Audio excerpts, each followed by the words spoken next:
بسم الله الرحمن الرحیم. دنیا کې د ایمان څه اثرات دي؟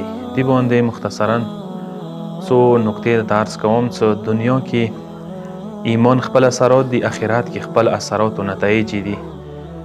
دنیوي نتایج طرف ته اشاره ده کوم. یو دا دی چې کوم کس مضبوط ایمان وي، ایمان صحیح وي، هغه باندې پروردگار عالم برکتونه نازلیږي.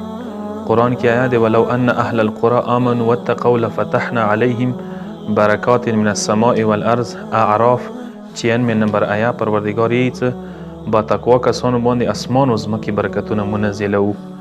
مقصد دا چې کوم کس با تقوا وي، هغه مال کې به هم هغه خیر کسي، هغه زندگی کې به خیر وي، کم عمر وکي، زیاته فایده وي، لږ مال و سره وي، هر یو شي په خمارې برسي.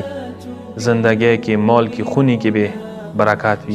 برکات ولا خونه هغه دی چې هغه یعنی خلکو په خمارې رسي، خلکو په فایدې رسي، هغه هر یو نیک کار کې استعمالیږي، مال نیک کار کې استعمالیږي. هغه زندگی کامه برکات ورکړي. ډېرې مو خو نه صرف 200 کتابونه او د ټولې دنیا رهبر وګرځېدل چونکې با تقوا وو.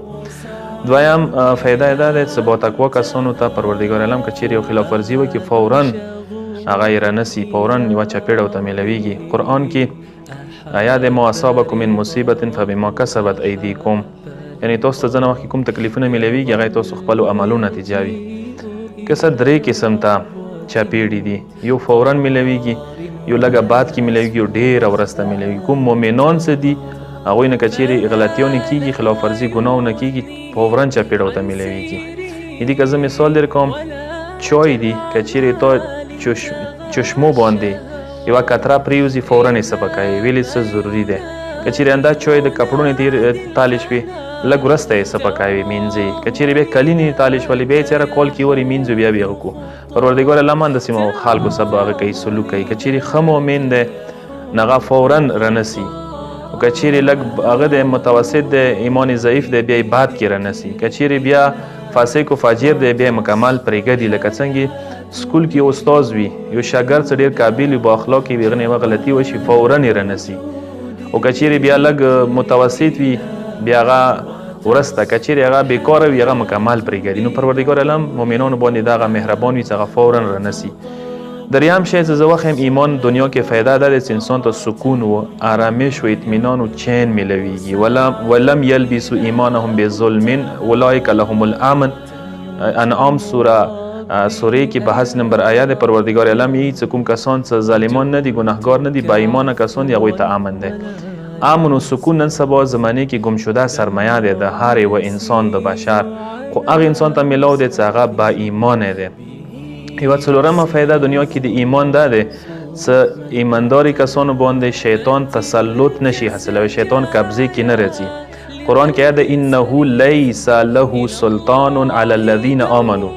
شیطان مؤمنانو باندې سلطنت و حکومت و غلبه نشته ده. یعنی ټیک ده کیدای شي یوه ډیکا ویر کی، اما ایننه نشي ورنوتی، زړه ته روح ته نشي او نفوذ نشي کوی.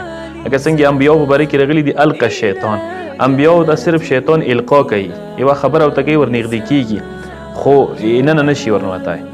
یا مؤمنانو په باره کې راغلي دي چې مسهم طائف من الشیطان، شیطان ټچ کوی شي مؤمنان، مطلب نږدې ورشي یعنی موسوسه ورته وکړي، خو اما ایننه نفوذ نشي کوی.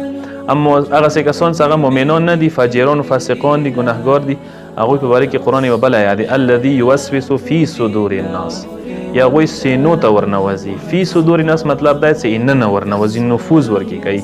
بس خلاصه دا شوه چې څلورمه فایده د ایمان دا دی چې کوم کس مؤمن دی شیطان هغه کې نفوذ نشي کوی، شیطان علی کار نشي جوړېدی. اما کوم کسان چې فاسقان و فاجران دي هغه د شیطان علی کار دي، هغه هر یو کار و فعل شیطان دپاره دی. اخیری یوه فایده، یو نتیجه، یو اثر د ایمان دا دی چې کوم کسان چې ایمان ولدي، صاحب ایمان دي، هغوی ته خدای خصوصي توفیق ورکړی وي، خصوصي د خدای لارې هدایت باندې روان وي هغوی ایمان واجنه. لکه څنګه قرآن کې پروردګار یهدیهم ربهم بایمانهم، یعنی ایمان واجنه دوی خصوصي هدایت لارې باندې خدای لارې باندې روان دي.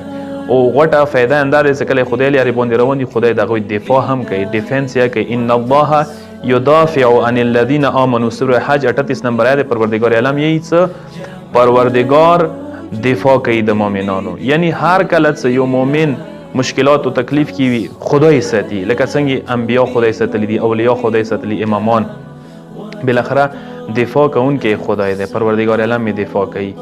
نو دا ټول نه غوټه فایده ده. نو دا 4-5 فایدې د دنیا کې د ایمان دي، نورې هم شته دي خو مختصرا ما عرض کړلې. والسلام علیکم ورحمت الله وبرکاته.